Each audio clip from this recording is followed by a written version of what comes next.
Welcome to a forum on spirituality, your source of spiritual tools and wisdom from notable guests during these difficult times. Every week, a pioneer in spirituality will be interviewed, someone who's raised the level of consciousness of our community by examining spirit in their lives and sharing it with us. It's my pleasure to welcome back Helen Farkas and Jim McGarry to our show. Helen is a Holocaust survivor with many frightening stories and inspirational messages that she writes about in her book, Remember the Holocaust. Helen's been speaking to audiences in the thousands for the last 40 years in an attempt to prevent such a horrific tragedy from ever repeating itself. Jim McGarry is her ardent supporter of the last 20 years, booking her to speak on the Holocaust and teaching his students in religious studies at Mercy High School in San Francisco at assemblies for the last 10 years. He's the director of the Helen and Joe Farkas Center for the Study of the Holocaust at Mercy High School in San Francisco. Welcome back to the show, you two. Thank you. Jim, usually when I think of academics in school, I think of things like history and math and English and language and so forth. How did you get interested in morality and social justice? Morality has traditionally been a subject in Catholic schools. And I always tried to incorporate the Holocaust into the approach that I was using in the classroom. But in 1992, I took a seminar from the Holocaust Center of Northern California and a group called Facing History and Ourselves. They presented this together here in Marin at Santa Sabina Center, Dominican College. And I was galvanized and immediately asked them to help me book some Holocaust survivors to come in to my class to be the foundation of my approach, which is what I understood to be the most legitimate way. And I still promote that. And they sent me Helen. So that's how you two met. That is how we met, and we've been at it ever since. And when I moved schools to Mercy High School, San Francisco, she came along, and eventually in 2007 we founded the Helen and Joe Farkas Center for the Study of the Holocaust, and we work with a number of schools in the Bay Area with Helen as our cornerstone. Well, when you introduce Helen to your students, and I assume you define what the Holocaust is, and I'm wanting you to define that for me, and also I want to know when you define the Holocaust, if you also talk about eugenics and other types of genocide. Right. Well, because of issues like eugenics, we always do a historical definition for the Holocaust. That's very important, and we always put those dates out there, 1933 to 1945. We try to be very specific. I mean, the lessons, the legacy of the Holocaust is rooted in the particulars of what happened to people like Helen. So we take a very historical approach. Now, you mentioned eugenics, and certainly, even though the Holocaust, of course, is 33 to 45, many important things happened leading up to that. One of them, this eugenics movement, which was a well-birthed movement, a movement to try and clean up the gene pool by labeling some people as undesirable genetically and discouraging reproduction, etc. It was a very thriving, I think you might say, movement here in the States, in the 20s particularly. In fact, it was even featured at a fair in Kansas. And other places around the country were doing research in this, I would say, pseudo-scientific field. Certainly the consensus now is that it was pseudoscience. And the Nazis learned a lot from us in our eugenics movement. So that's a very chilling foundational piece to this history. Yeah, probably a lot of people don't want to know about that. That's correct. Well, they certainly put it in practice in Germany. The parents didn't know when they were bringing their children to the hospital to be helped. And they helped them so that they gave them an injection and sent back the bodies. Your child died of this and this. Oh, that's terrible. The population didn't even know what was happening. Well, this is good that you're teaching, I guess, that you're teaching this to the next generation in hopes of preventing this from ever happening again. I was talking to a 16-year-old the other day that was taking her history final exam the next day, and I said, have you studied the Holocaust? And she didn't know what it was. And she said, well, what war was that? And I told her World War II. And she says, well, we're just finishing up World War I now. So I thought that just, to me, shows how our other younger generations, they don't know about it. And probably, you know, parents don't want to tell their kids about these atrocities. Well, many parents are learning now from their children because it's been given a chance for us to teach them tolerance through all this in the classes. They go home with the knowledge that they get in school.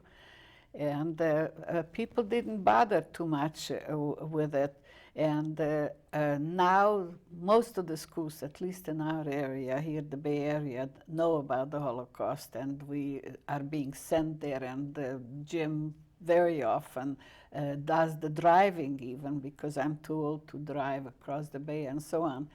But the students want to know, the future generation wants to know, and it's their right to know what happened to my generation. And I think that the way that Jim blends this in with his students is a good idea.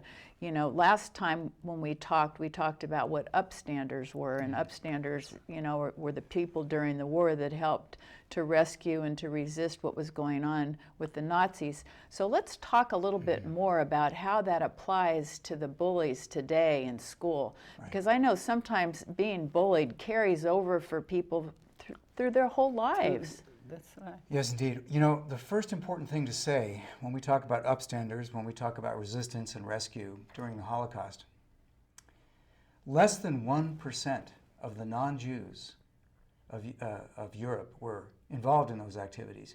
99.9% of the Christians and others in Nazi-occupied Europe, in all those countries, did nothing or worse. But they participated. They participated often. They rather participated with the Nazis. Collaborating, absolutely. Collaborating. Many collaborated. What do you think happened to these people's minds? I mean, how did they get to this point where they could be so evil? As a educator in a Catholic school, so as a Christian educator, Christianity holds a lot of responsibility here. We taught Jew hatred systematically for 2,000 years. Our interpretation of the killing of Jesus and various other parts of the narrative of our faith were actually misconstrued and twisted to blame the Jews for this and that.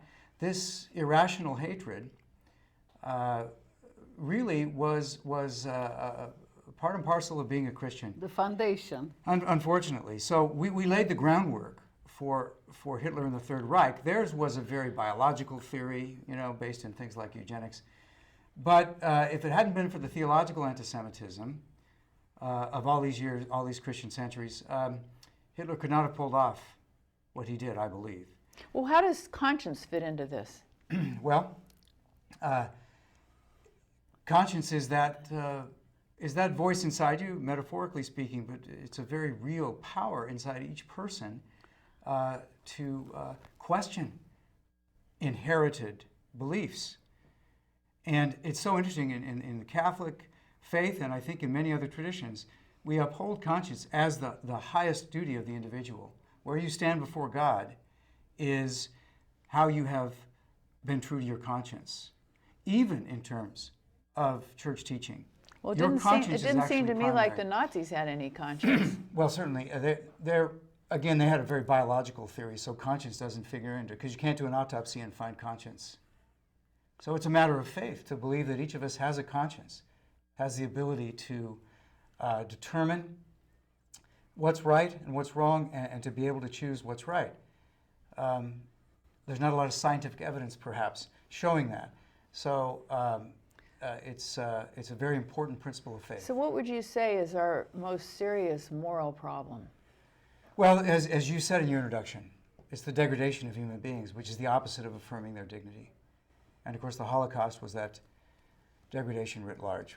So for people particularly, I'd like to highlight here when I teach about conscience, certainly you need to talk about the perpetrators and the collaborators. But the vast majority of people were bystanders. The vast majority of people were apathetic, a word that Helen uses frequently, or people that were simply too scared or too propagandized, either by faith or by culture or by both, to marginalize the Jews and to observe their deportation and persecution and execution without raising a voice of conscience. I think this still is connected to bullies. Oh, yes, excuse me, yes. Because too, many times there are kids that want to be a part of the group, a part of the gang, whatever, what have you, and they don't want to stand up for the person being bullied because then they would be rejected too. That's right. That's why we have to start teaching our children when they are little, when they're in kindergarten. From then on, they should grow up with the knowledge of what's right and what's wrong.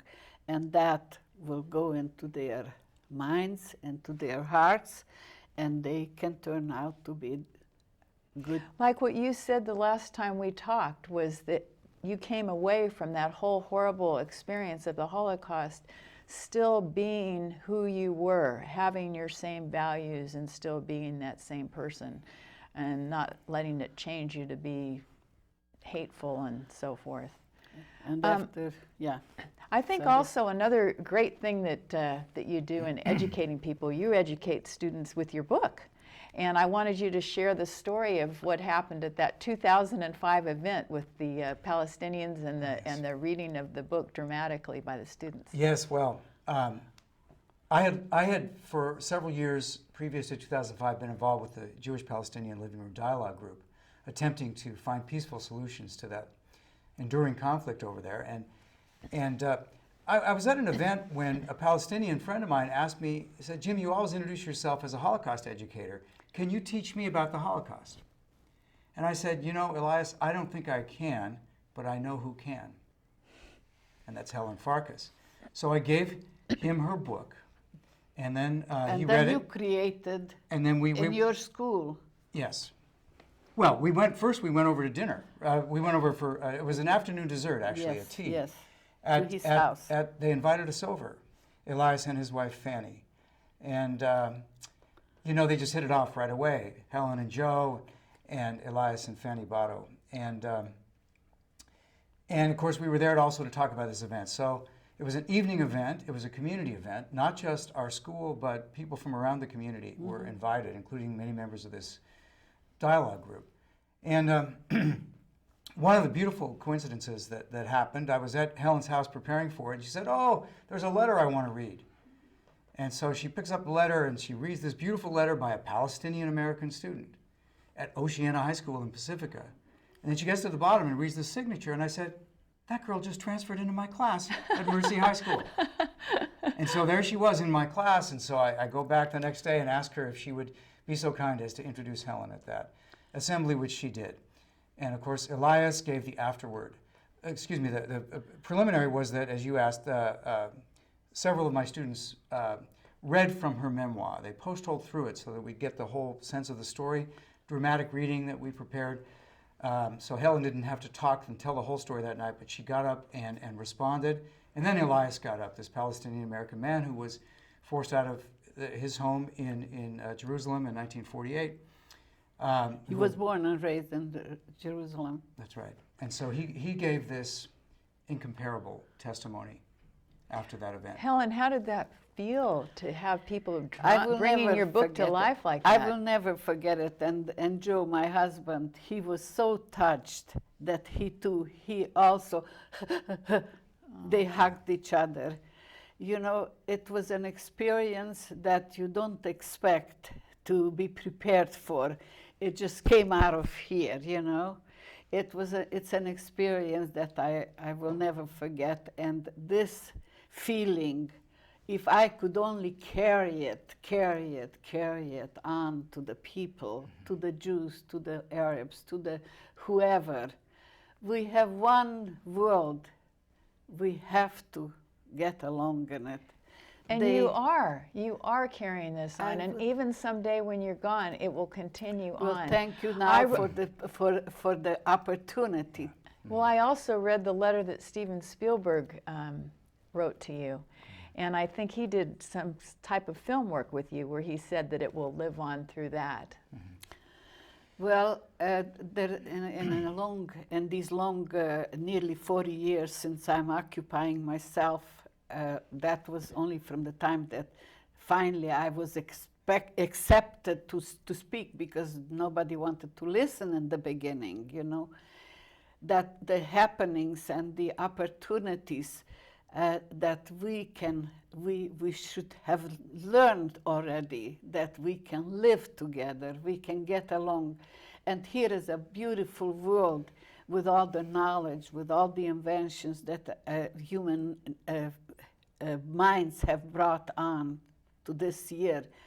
And it's still going on in medicine and you name it, technology, learning, teaching, having teachers like Jim is not the only one that is wonderful in teaching and taking responsibility for his job by teaching these children, not just. This is something that we have to work on, and we have to learn of the past, because the past, unfortunately, we see is repeating itself. And that's the reason that I wanted from the very beginning to talk about it and talk and understand that this is not good for anybody. Now, Jim, there was another story too that I think you were going to tell about the Palestinians. There was another at the Farkas Center, I think. Yes, well, we've had several events. Yeah, he comes. They come. Elias and Fanny, of course, have stayed friends and supporters. We actually, one of my favorite experiences was after this assembly that we organized as this beautiful event developed. Elias and Fanny invited a large group of us over to their house for dinner one night.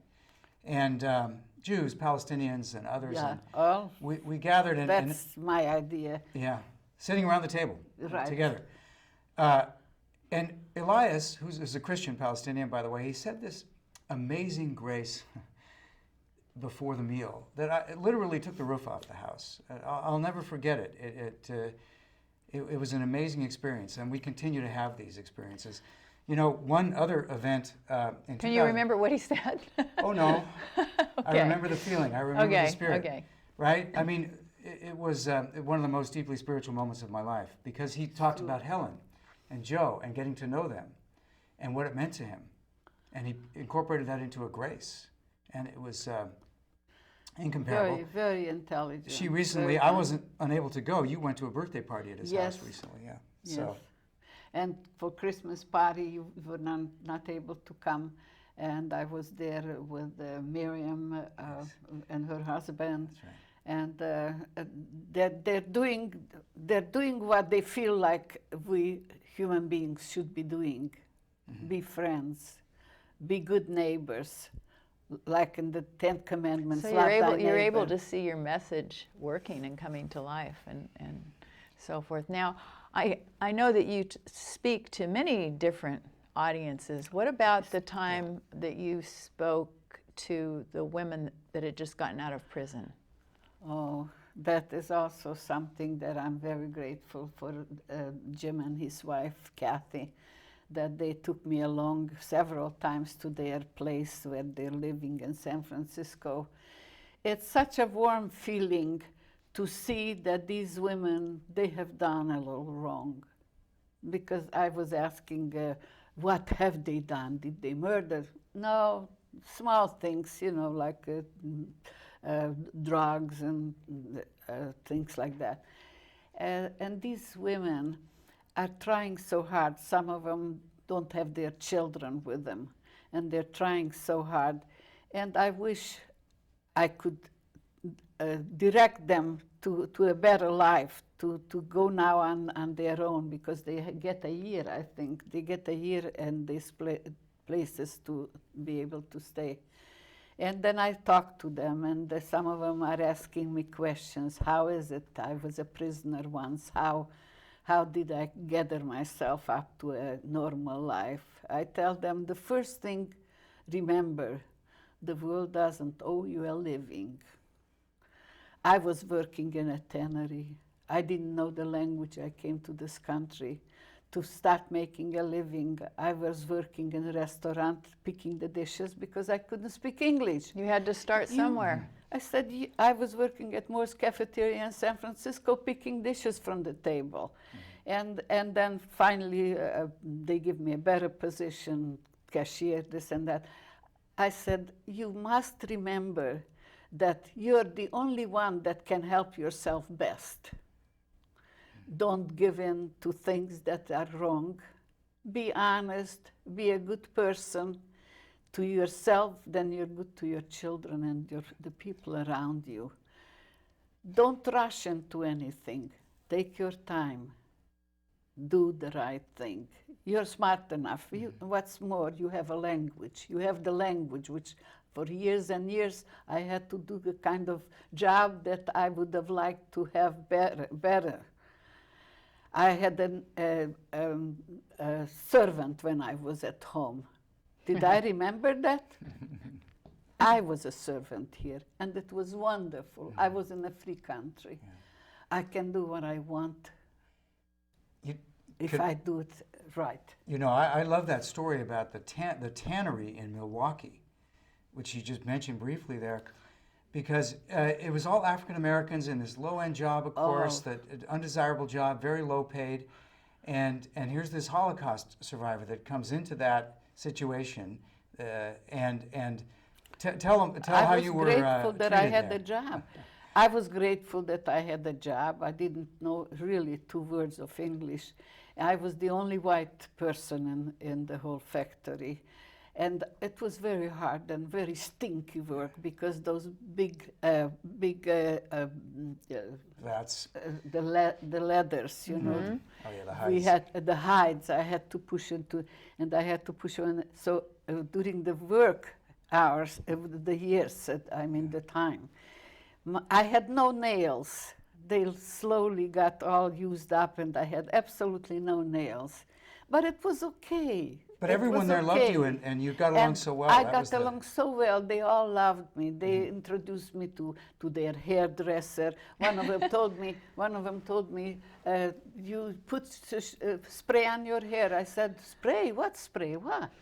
I didn't understand. So she brought me the spray, and I found myself wherever I was, among whatever kind of people I was put into or put myself into, I did well. This is what you have to do. I think it's such a wonderful, you're such a wonderful example of somebody that's gone through such horrible experiences, and yet you can demonstrate love and compassion where a lot of people would just be bitter. So that's a real plus in my eyes, and everybody else's, I'm sure, in how you came out of this whole horrendous thing. I was, from the day I came to the United States, I was just so happy, and now I tell that to the students always. I bring their attention how lucky they are that they were born in this country. They don't know what it was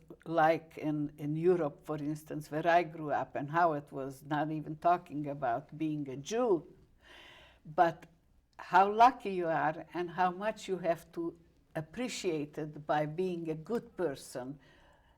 Education, education, education, that's what your job is now to do. You have to get your education, and that is the vehicle that takes you to where you want to be in life.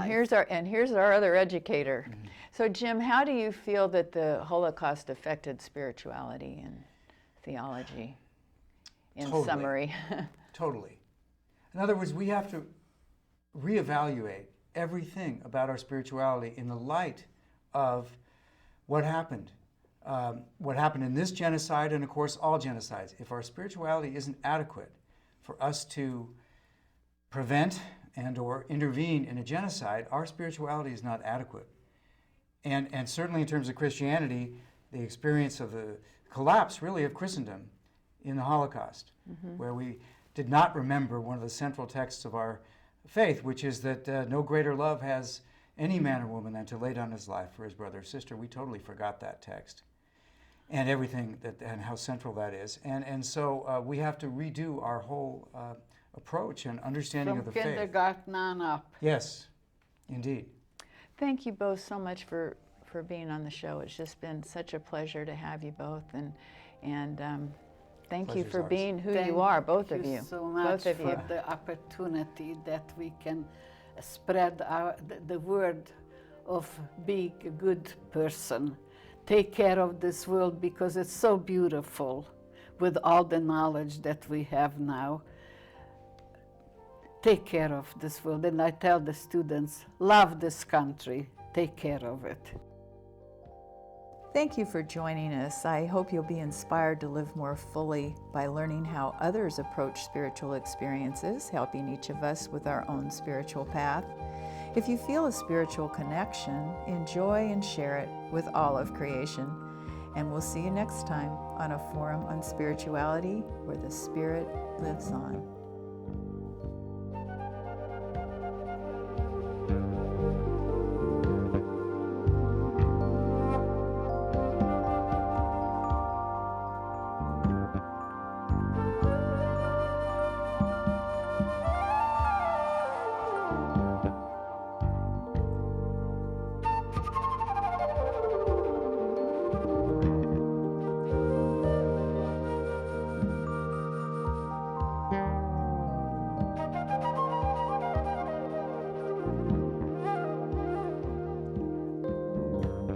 Please visit me, Vicki Saputo, at drsaputo.com to learn more about integrating body, mind, emotion, and spirit.